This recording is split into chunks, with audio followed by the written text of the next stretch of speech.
আমরা দেখি অপু বিশ্বাস এবং পরিমণির মধ্যে রয়েছে বেশ মিষ্টি মধুর একটা সম্পর্ক, কিন্তু জানেন কি এই দুজনের বন্ধুত্বের পেছনে আসলে আসল রহস্যটা কি? মূলত ডিবি হারুন নায়িকাদের ব্যবহার করে তার পার্সোনাল শত্রুদের ঘায়েল করত, আর তার সবচেয়ে বেশি কাজের মেয়েটা ছিল হচ্ছে পরিমণি।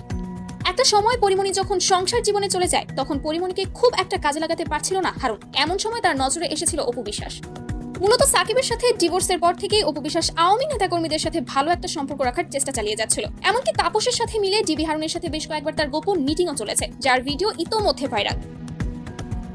তাই পরিমণি যখন হারুনের কাজে খুব একটা কোঅপারেট করতে পারছিল না, তখন সে টার্গেট করে ডিভোর্সি অপু বিশ্বাসকে। এই পর্যন্ত তো সব ঠিকঠাক ছিল, কিন্তু এখন প্রশ্ন হচ্ছে অপু এবং পরির বন্ধুত্বটা কিভাবে হয়। মূলত সেলিব্রিটি হিসেবে অনেক ধরনের ইভেন্টে একসাথে দেখা যেত অপু বিশ্বাস এবং পরিমণিকে, এবং সেই সময় কথায় কথায় হারুনকে নিয়ে চলতো তাদের অনেক কথা। এভাবেই শুরু হয় তাদের বন্ধুত্ব। আর এরপর যখন পরিমণিরও ডিভোর্স হয়ে যায় রাজের সাথে, সে সময় আবারও একরকম তার অনিচ্ছাতেই হারুনের সাথে তার আবারও ভালো একটা সম্পর্ক হয়ে যায়। একই সাথে অনেকটা সময় কাটাতে থাকে হারুন, অপু এবং পরি। এভাবেই মূলত হাই এভরিওয়ান, আসসালামু আলাইকুম। আমি অনন্যা রহমান রিঙ্কু নিউটেস পেজ থেকে চলে আসলাম।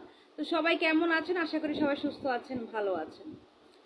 তো অনেকে আমাকে বলতেছেন শুধু যে আমি অপু বিশ্বাসকে ভালো হতে দিচ্ছি না, আমি বলে অপু বিশ্বাসের গোয়া মেরে দিচ্ছি।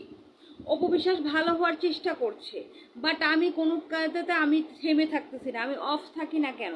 আমি অফ থাকতাম, আমি কেন অপু বিশ্বাসকে নিয়ে এত কথা বলতেছি? হ্যাঁ, এখন কথা হলো আমি কথা বললেই প্রবলেম, কিন্তু বড় বড় টিভি চ্যানেলগুলো যখন নিউজ করতেছে যে অপু বিশ্বাস মাগির দালালি করতেন, অপু বিশ্বাস ব্যবসা করতেন, এই যে এর মধ্যে এক নাম্বার আছে আমাদের পরিমণির সাথে। তো উনি তো পরিমণি তো ওনার ছোট বোন, তা তো সবাই জানেন।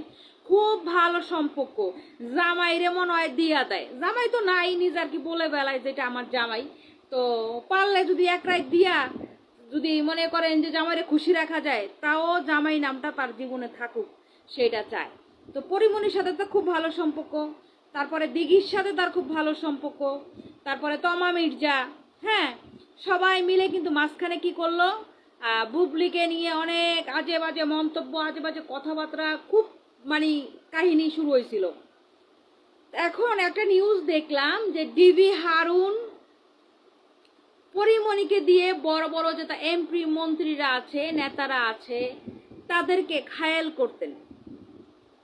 যে একজন সুন্দরী নারীর স্পর্শ পাইরে যেরকম অনেক কিছু দিয়ে দেন, অনেক কিছু বলেন। অনেক পুরুষ পোলাই আছে যেরকম সুন্দরী একজন নারীর সামনে থাকলে সে অনেক কিছু ভুলে যান। তো পরিমণি তো বিয়ে করে ফেললেন। বিয়ে করার পরে আর মনে করেন যে হ্যারে কাজে লাগানে যাচ্ছিল না। মূলত পরিমণির সংসারটা ভাঙছে অপু বিশ্বাস আর হইল হারুন রশিদ। হ্যাঁ, হারুন সাহেব খানকির পোলা মাদার চোদে। হ্যাঁ, ও আর হইলো অপু বিশ্বাস মিলার সংসারটা ভাঙছে। এখন পরিমণিকে আগে বিভিন্ন এমপি মন্ত্রীর কাছে রাত্রে পাঠাইতো, যে কোনো সময় পাঠাইতো, কোনো কিছু লাগলে পাঠাইতো। এখন পরিমণির বিয়ে হয়ে যাওয়ার পরে তো পরিমণি ঘরতে বেরোতে পারে না, রাজে তাকে বিরক্ত করে যে তুমি কোথায় যাবা, কেন যাবা, বিভিন্ন প্রশ্ন করে। একজন স্বামী করতেই পারে যে তার স্ত্রী কোথায় যাবে, করবে না? অপু বিশ্বাস তো ছাড়া গরু, তার মা নাই, বাপ নাই, স্বামী নাই, ঘর নাই, সংসার নাই, কিছু নাই। সে সে যদি বলে আমার সাথে আজকে রাত কাটান, আজকে দিদি আসছেন আমার বাসায়, আপনি যাওয়ার আর দরকার নাই, সে কিন্তু যাবে না। আচ্ছা দিদি যেহেতু আপনি বলছেন তাহলে থেকেই যাই, বিষয়টা এমন হবে। তো পরিমণির তো এরকম হয় নাই, যখন স্বামী হয়ে গেল। তো তখন অপু বিশ্বাস কি করলো, যে মনে করেন ফোন দিয়ে, অপু বিশ্বাস তার বান্ধবী হয়ে গেল, ফোন দিয়ে পড়ি আমার শরীরটা খারাপ, আমার বাসায় একটু আসো। তখন অপু বিশ্বাসের বাসার থেকে এসে রেডি হয়ে গোয়া মারা দেওয়ার জন্য অপু বিশ্বাসের সাথে পরিমণি যেতেন। তো এই বিষয়গুলো যখন যখন জানতে পারলো, রাজা যখন জানতে পারলো এই এই বিষয় এগুলো হচ্ছে, তো এগুলা সাকিব খানের বউ বলে সে মাফ করে দিছে। কিন্তু চিন্তা করলো আমার বউ কিভাবে, যে আমি ঘরের স্বামী থাকতে এগুলো করতেছে, তা সে বিষয়গুলো চিন্তা করে সে কিন্তু পরিমণিকে ছেড়ে দিল। এটার মূল উদ্দেশ্য হইল কে, আমাদের অপু বিশ্বাস। তারপরে কোনো দরকার হলে মানে হারুন সাহেব অপু বিশ্বাসকে কন্ট্যাক্ট করতেন। কন্ট্যাক্ট করার পরে কি করতেন, অপু বিশ্বাস তমাকে, পরিমণিকে, তারপরে দিঘিকে, আরও কয়েকজন আছে নদী, তো এই নদীদের সাথে যোগাযোগ করতেন। যোগাযোগ করে সে নিজের গাড়ি দিয়ে বিভিন্ন জায়গায় নিয়ে যেতেন, মানে কাজ কাম করতেন আর কি। এখন আমি নিউজ প্রচার করলেই মনে করেন সমস্যা। বড় বড় টিভি চ্যানেলগুলো যে করতেছে তাদের কিন্তু গোয়া মারতে পারতেছে না কেউ। হ্যাঁ, আর কিছু কিছু লোক ফেসবুক পর্যন্তই দেখবেন, আমার পেজ পর্যন্তই আমাকে কমেন্ট করবে, আমাকে উল্টাপাল্টা কথা বলবে, আমার যোগ্যতা নাই, আমার এটা নাই সেইটা নাই। আমার কথা হলো আপনার এত যোগ্যতা, এক্সাম্পল আপনার অনেক যোগ্যতা, তা আপনি তাকে নিয়ে ভিডিও করেন, আপনি এটা কিছু করেন। হ্যাঁ, আপনি আমার যোগ্যতা সম্বন্ধে আপনি কি জানেন, আমি কে, আমার এখন আমার চরিত্র খারাপ এই জন্য আমি বুবলিকে ফলো করি, বুবলির চরিত্র খারাপ এই জন্য বুবলি আমাদেরকে সায় দেয়, এই বুবলি আমাদেরকে টাকা পয়সা দেয়। বুবলি আমাদেরকে চিনেও না, আপনারা যারা কমেন্ট করেন যে দেখেন বুবলি আমাদেরকে চিনেও না, ঠিক আছে? তো এই যে কথাবার্তাগুলো বলতেছেন, হয়তো বা বুবলি হয়তো বা মাঝে মধ্যে দেখে যে এই কন্টেন্ট ক্রিয়েটর আমাকে নিয়ে ভিডিও বানাচ্ছে বা আশায় বিষয়, কিন্তু বুবলির সাথে কখনোই আমাদের যোগাযোগ হয় না। আর বুবলি টাকা দিবে কেন? বুবলিকে ভিডিও করার জন্য টাকা দেওয়া লাগে না। বুবলি ভালো মেয়ে, বুবলি ভালো কাজ কাম করতেছে, বুবলিকে নিয়েও অনেক কিছু করছে অপবিশ্বাস এই হারুন সাহেবকে দিয়ে, যে তারে বাস দেওয়ার জন্য বহুত কাহিনী হয়েছে।